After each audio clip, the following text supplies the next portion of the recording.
set. So I have some incredible people, and this is a very exciting thing that we're doing, and it was fast. They've wanted to do it. I understand they've been here hundreds of times over the years trying to do it, and they're going to give you a little bit of history. Roger Penske, everybody knows, he's a legend in many different things, but certainly in racing. He's won the Indianapolis 500 20 times. On the 18th time, I said, he's been a friend of mine for a long time, but on the 18th time I said, I think I'm going to give him the Presidential Medal of Freedom, because, you know, how do you do that? Japan, Germany, Roger, right? Everybody, they want to win the Indy 500. They spend billions of dollars getting a car, and this guy wins it like every year. He won it so many times that he ended up buying the track. So now he owns the track, he owns the race. It's pretty good. Now he's won it, though. He won it 2 times since he got it.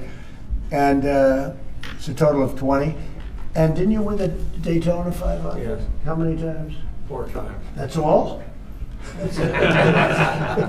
That's terrible. I can't believe it. Anyway, if you win it once, it's like great. The guy's amazing. He's a genius, and a real genius at cars and racing. And they're going to put up something that's really amazing. It's really having to do with our great 250th birthday, where we're having so many wonderful things. UFC is coming, as you know, in front of the White House, with they're building literally a stadium. We're going to have over 100,000 people.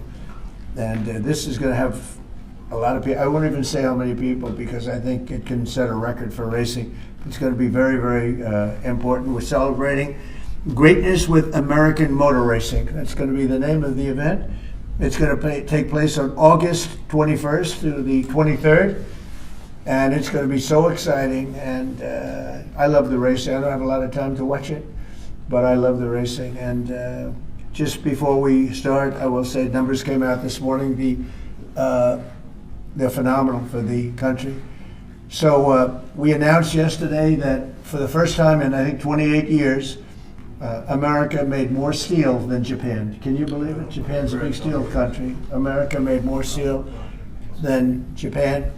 The numbers are record-setting numbers. Every one of our numbers are doing. We've never had anything like it. We have over $18 trillion coming into our country.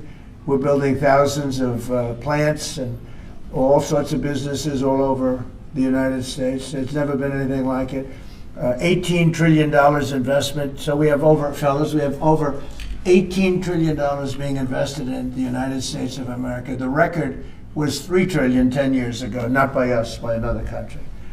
And we're going to do 18, and I think the 18 is going to go higher. We're just looking at 11 months. The 12th month hasn't come in yet, but it's going to bring us over 18, maybe even hit 20. So you have 18 to $20 trillion coming in, and we've never had anything like it. We have a record we just set, as you know. The S&P 500 just set a new record, 7,000. Nobody thought that was possible at this quick a time. They thought maybe at the end of 4 years or 5 years or 6 years. But we did it in the first year. And we had 48 stock market highs, Roger. So Roger's a big beneficiary because he has a lot of stock. But anybody that has stock, including people with 401ks. So the economy has never been like this. It was just announced that crime is at an all-time low. Best numbers on crime in the recorded history of our country, and the lowest numbers of murders in the history of our country that we have. Recorded history goes back 125 years. That's not bad. And a lot of that is because of the fact that we have a closed border. We've taken out thousands and thousands of criminals and murderers and drug dealers and everything else. We've either brought them back to their country, or in some cases we have to put them in our jails because we don't want to have them come back, and so we don't want to just bring them back to their country and then they maybe come back. Despite our border, they're pretty sneaky, pretty smart. So we're doing things that nobody's ever seen before. The country is really in great shape. We have a large armada, flotilla. You can call it whatever you want, heading toward Iran right now. Even larger than what we had in Venezuela. It's still in front of Venezuela. The Venezuelan situation, the leadership is doing a very good job. We're very happy, and we're getting along very, very well.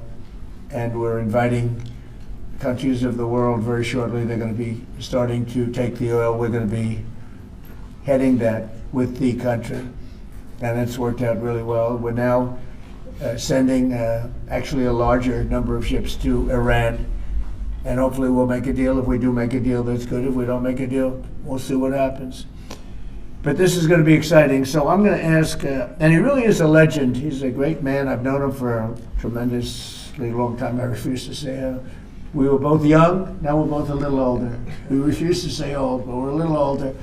But Roger Penske is the chairman, as you know, of Penske Corporation. He's got everything you can imagine, mostly, I think, to do with automotive. And I'd like to ask him to say a few words about the event, because this is going to be, they're putting everything behind it, and I think it's going to be really exciting. Roger, please.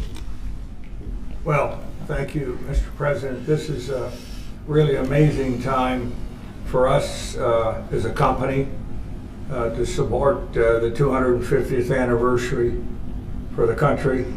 And there's no better way for us to bring automotive and speed into the DC area and to have the opportunity to be able to compete here with our Indy cars.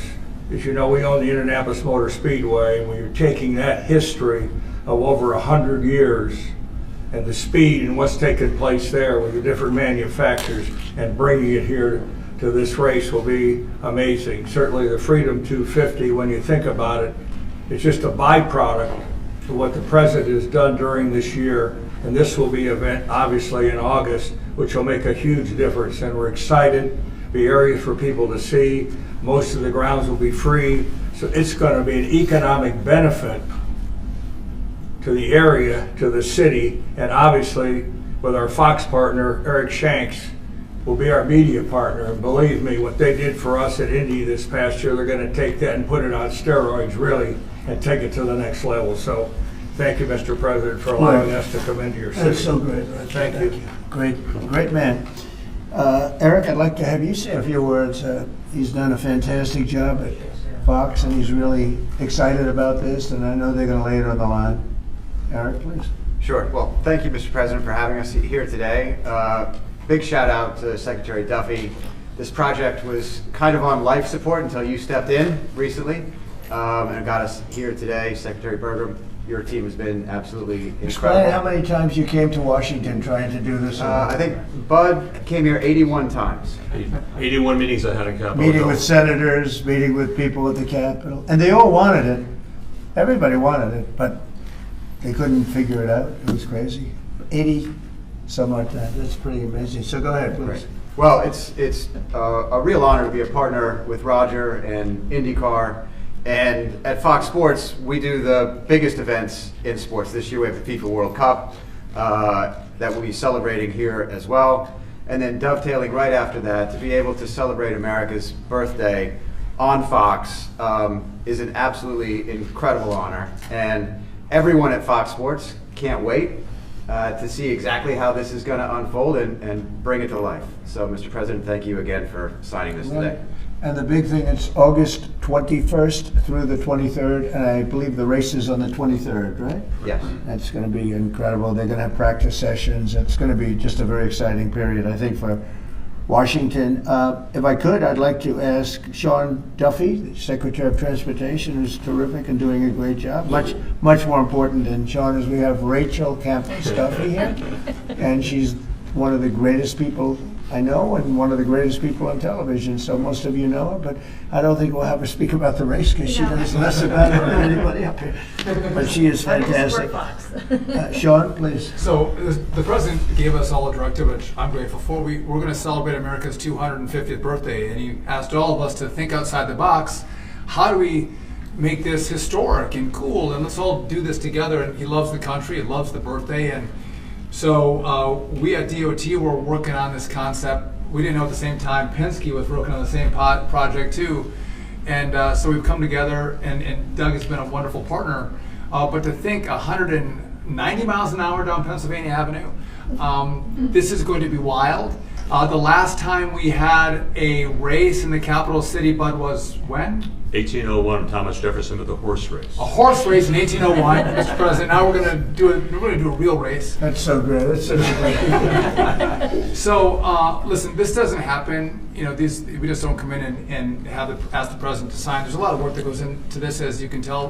Bud and my chief of staff Pete all had a lot of meetings on the Hill. We couldn't be more excited about this.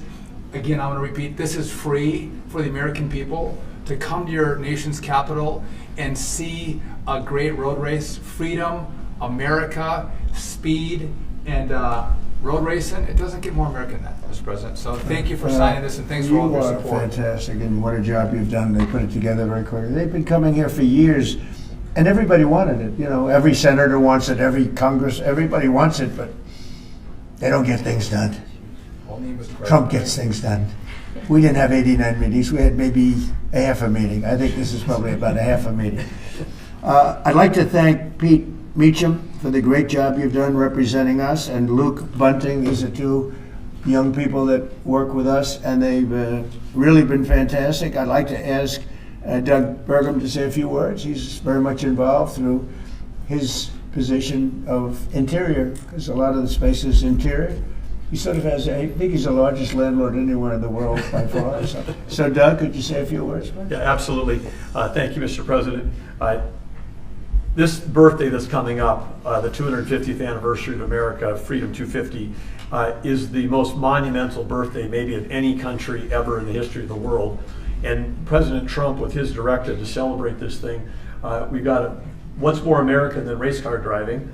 What's more monumental than the Indy 500 as an icon of what's going on in our country? And so merging the history and the tradition of our capital, Washington, D.C., with the speed and the innovation that goes on in the IndyCar series is incredible. And it's a great metaphor, because the speeds we're talking about is the speed of President Trump. I wonder if I can reiterate, there weren't 81 meetings with the Trump administration. I think it was, they called President Trump, he got Sean and I going, and that was like from Saturday till now, we have a race. 1 week. 1 week we have a race, as opposed to like 4 months of talking. So I think there's also a metaphor here about President Trump, who's an incredible sportsman. He's an athlete himself, but he loves sports. And so whether it's soccer, UFC, the football draft, NFL football draft coming, IndyCar, and all the teams that he hosts here, I mean, to any American who loves sports, you ought to love this president, because he's bringing professional sports to our capital. And again, August 21st to 23rd, you talk about the economic impact. By the time all these reporters get done telling the story,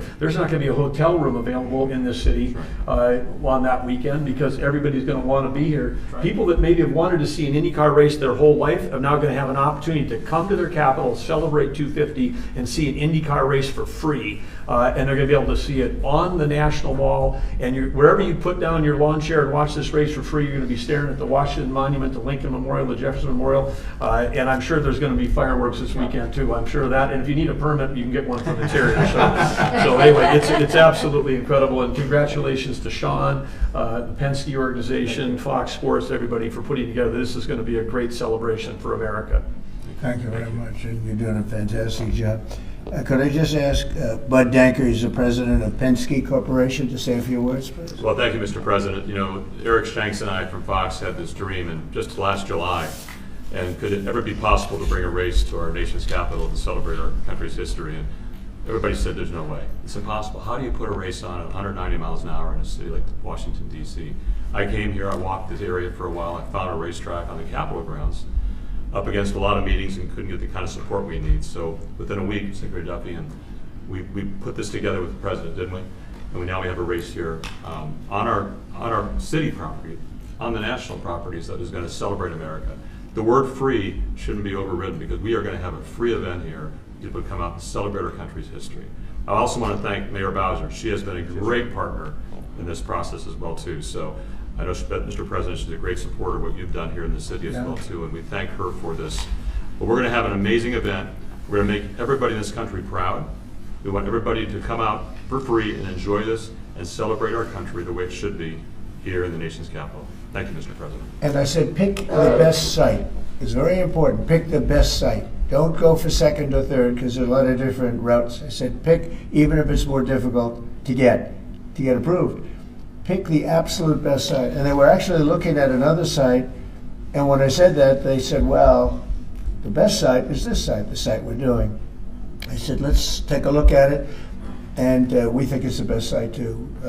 It's actually better than the original site they were looking at, but if we're going to do it, we want to do it right. So this is going to be something in terms of the road width, the crowds, and everything else that we can all, the best site, one of the best sites I've ever seen actually, and it'll be beautiful. So I'm going to sign this, and if you have any questions on this subject, that'll be great. We just named a new Fed chairman today, you know that? He's Central Casting. He's like Roger Penske, Central Casting.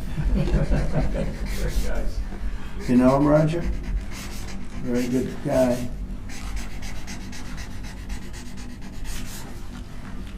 Roger, no auto pen. I didn't use an auto pen. Here, Roger, take that. I will. Thank you. Oh, that's great. Here you go, man. I didn't want to sign each letter, you know, they sign each letter, they hand pens. I used to watch these presidents. One letter. You got to see what it looks like at the end. Never looks too good. Here, Rachel, take that. It's for your team. Thank you.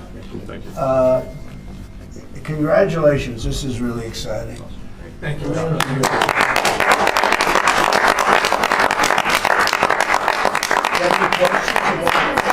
Fed chair nominee, since you just brought it up, did Kevin Warsh commit to you that he will push to cut interest rates if he is confirmed? No, but we talk about it, and I've been following him, and I don't want to ask him that question. I think it's inappropriate, probably. It probably would be allowed, but I want to keep it nice and pure. But he certainly wants to cut rates. I've been watching him for a long time. Senator Thompson, Did you have any concerns about his hawkish history of pushing for rate hikes? He's going to want to do the same thing. I think that, yeah, I've had times when I think you've had to really have rate hikes too. But he's very smart, very good, strong, young, pretty young, and I think he's going to do good. I mean, he was the central casting guy that people wanted.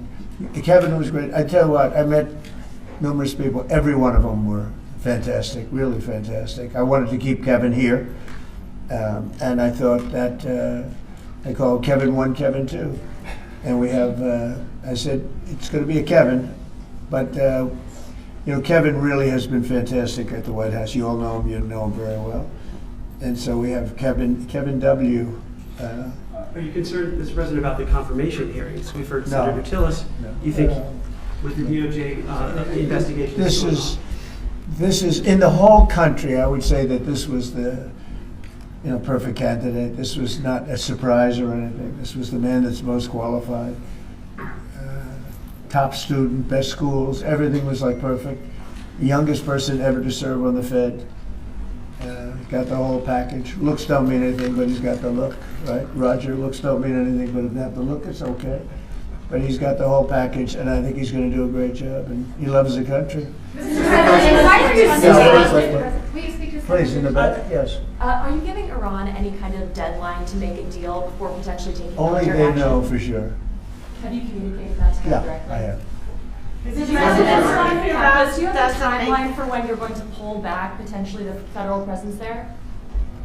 No, we'll see how it all works out. You know, they have to float someplace. They might as well float near Iran. But it's a rough situation going on. So I stopped 837 people, as you know, last week from being hung. They were going to hang 830. It was all set. And I mean, I'm looking at the people behind me. They're saying, "What kind of racing's a lot nicer than that?" They were going to hang 837 people, and I told them, if you do it, you're going to pay a price like nobody's ever paid before. They pulled back. I appreciated that.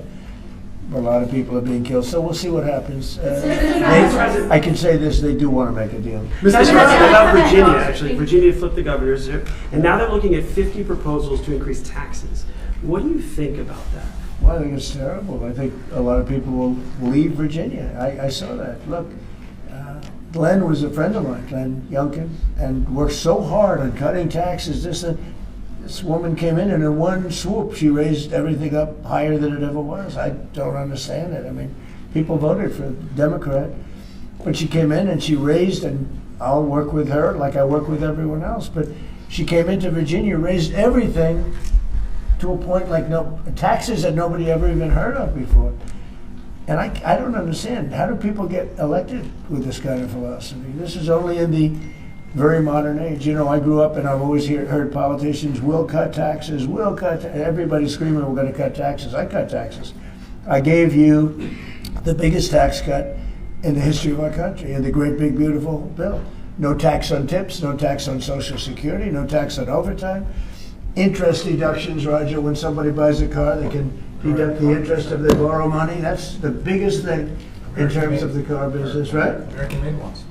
Correct. So we have, you know, I give tax cuts and they give tax increases. I don't know how they get elected. They get elected because they cheat. You want to know the truth? If they didn't cheat, they'd have no chance. They have horrible policy, transgender for everyone. They have the little thing about open borders so that the world's prison population and mental hospitals can be emptied into our country. It's just a crazy, men playing in women's sports. Roger, are you a fan of men playing in women's sports? Only as a bettor. If you'd like to bet, you're not a big fan. I don't think so. I don't want to get him in trouble, but I think he joins in 99% of. They say it's an 80-20 issue. I think it's maybe 99-1. Mr. President, why are you suing your own administration and the IRS? Why are you suing? Who are you with? I'm with ABC News. You're a loud person. Very loud. Let somebody else have a chance. Can you answer the question? Why are you suing IRS? ABC fake news. You're suing. Go ahead. I didn't call on you. Go ahead, please. Go ahead. Go ahead. Do you think the upcoming talks? ABC, by the way, is truly one of the worst. Go Do you ahead. think the upcoming talks between Russia and Ukraine stand a chance without U.S. envoy Witkoff and Jared Kushner there? I think they stand a chance. We've been trying. I've ended 8 wars. All of them I thought were going to be maybe tougher than this one. But Zelensky and Putin hate each other, and it makes it very difficult. But I think we're getting very close to getting a settlement. Hundreds of thousands of people, mostly soldiers, have been killed. Last week they lost 29,000 people. Last month they lost 29,000 soldiers. Can you believe that, fellas? 29,000. You lose one race driver, and it's a big deal. 29,000 soldiers in 1 month. 27,000 the month before. I think that we have a good chance of getting it settled. Yeah, ma'am, please. Mr. President, on the Warsh nomination, what is your strategy for getting past the hole that Senator Tillis has on this process? He said he won't allow. Well, that's, that kind of thinking is why he's no longer a senator. He's going to be out of office. It's too bad. I always liked Senator Tillis, actually, but he did some things that were not smart.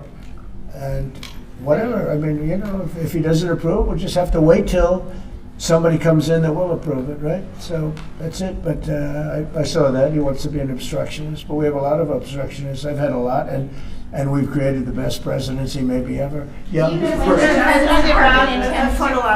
Iran doesn't make a deal, is your plan to replicate there what you just did in Venezuela? I don't want to say that. I don't want to talk about anything having to do with what I'm doing militarily, but we have a tremendously powerful fleet there. We have the most powerful ships in the world. We have the most powerful military by far in the world. We showed that on numerous occasions. I mean, I rebuilt the military in my term. If I didn't I wouldn't, I think, be able to say that. But I rebuilt the military, the entire United States military in my first term.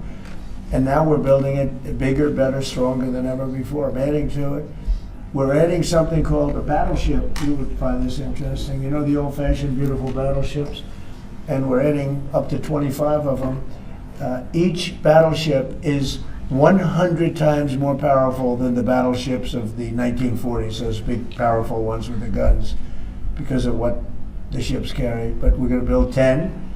And then we'll see how we like them, and we're going to go and do another 15 after that. Could be up to 25 battleships, 100 times more powerful. Can you imagine that? And it's pieces of strength. We don't want to use them, but if we have to use them, we will. Mr. President, on the Fed, should the DOJ continue with its investigation into Jay Powell? That seems to be a sticking point for Senator Tillis. Well, he's got a building that, I build buildings, and I build them under budget, ahead of schedule. I build them, but they're within reason always. And this is a small little complex that's costing Billions of dollars, most expensive job per square foot ever built. And it's a little complex, it's a little Fed complex. I built the hotel on Pennsylvania Avenue, and I built it for around $200 million, and it's bigger than that. They're spending many times that amount to do a renovation of a building. I've heard numbers as high as $4 billion. $4 billion to build a building. I could have renovated that building and fixed it up, made it beautiful for $25 million. They're going to spend close to $4 billion on it. So it's either gross incompetence or it's theft. Somebody's making money because you can't spend. It's more per square, and you have half a building there. You know, you have the structure, you have the exterior skin that they're not changing much. They're building a building and they're spending almost, I mean, I'm hearing numbers of between $3 and $4 billion. It's the most expensive structure ever built per square foot. So he's either incompetent or he or somebody is a crook. And we'll find out. Mr. President. Mr. President, on Minneapolis, on Minneapolis, Governor Tim Walz recently likened the conflict on the ground to Fort Sumter, sort of imply that this is the beginning of a civil war. Do you agree with that characterization? Do you feel like there's a civil war? The governor said that? Governor. Well, does he know what Fort Sumter was, or do you think somebody wrote it out for him? No, this is, I was elected on law and order. I was elected on a strong border. We had a border that allowed 25 million people to come in. Many were murderers. They murdered people. We had 11,888 murderers. We had prisons, including Venezuela, but Venezuela opened its prisons. So did the Congo. The Congo in Africa opened its prisons and dumped people into our country. Many countries did that. I would have done that if I were leading a country. I would have dumped the prisoners into our country. We had open borders. We had all these things. I was elected on law and order. I was elected on the economy. I was elected on a lot of reasons. Because when I took over, we inherited a mess. Prices were too high. Inflation was the highest it was in 48 years. I say ever, but the media always corrects me by saying it's only 48 years. I think 48 years almost sounds worse. But when I was elected to do a job. And one of the big things I was elected to do is law and order. We now have the lowest crime rate in the history of our country. We have the lowest murder rate in the history of our country.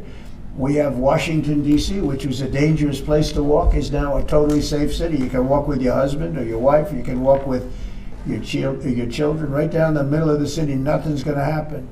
We did a great job. We had the National Guard. We have soldiers. We have people that nobody's going to mess with. And we've taken out. Remember, it's not just that. In Washington, we've removed over 2,000 criminals. And you know, if you look at the numbers, a very small percentage of your population, 2%, 3% of your population causes 90% of the crime. So when you move it's amazing how that works. But the criminals go over and over and over again. So 2 to 3% of your population can cause over 90% of your crime. So it's not that complex. We moved 2,000 people out of Washington. We brought them back to their countries where they came from. They came through open borders by Sleepy Joe Biden.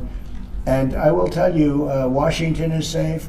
If you look at New Orleans, as you know, we went there about 4 weeks ago. I was with the mayor of New Orleans last night. He was at the premiere, and she was at the premiere. She was great. I believe she's a Democrat. She came over. She thanked me so much. She said crime is down more than 50% in just a few weeks.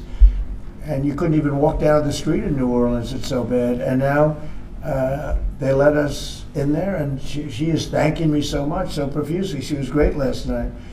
I'd do that if I were a Democrat. I'd say call Trump and let them do what they do. But we remove people, criminals, from the cities, and they become safe cities.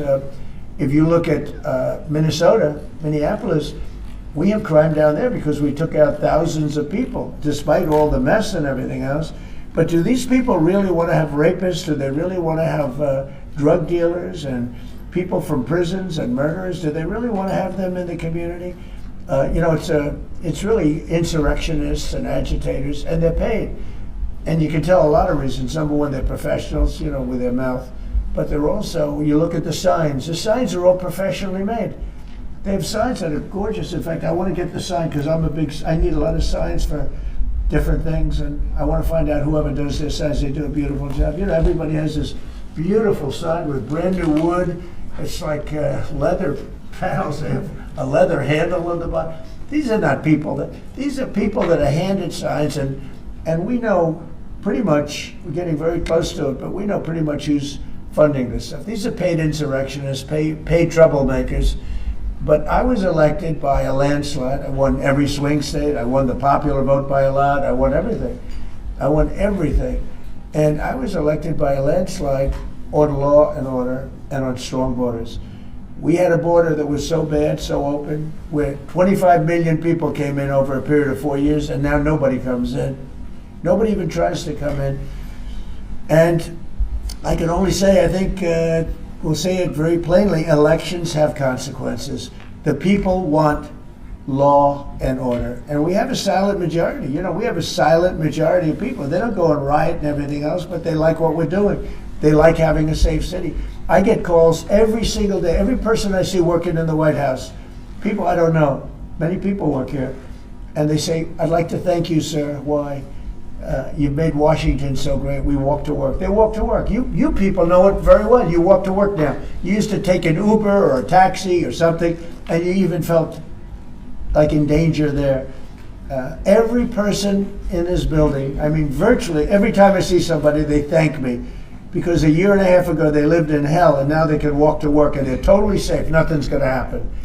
And if anything did happen, the person that did it would be living in hell for a long period of time. Thank you very much, everybody. Thank you very much.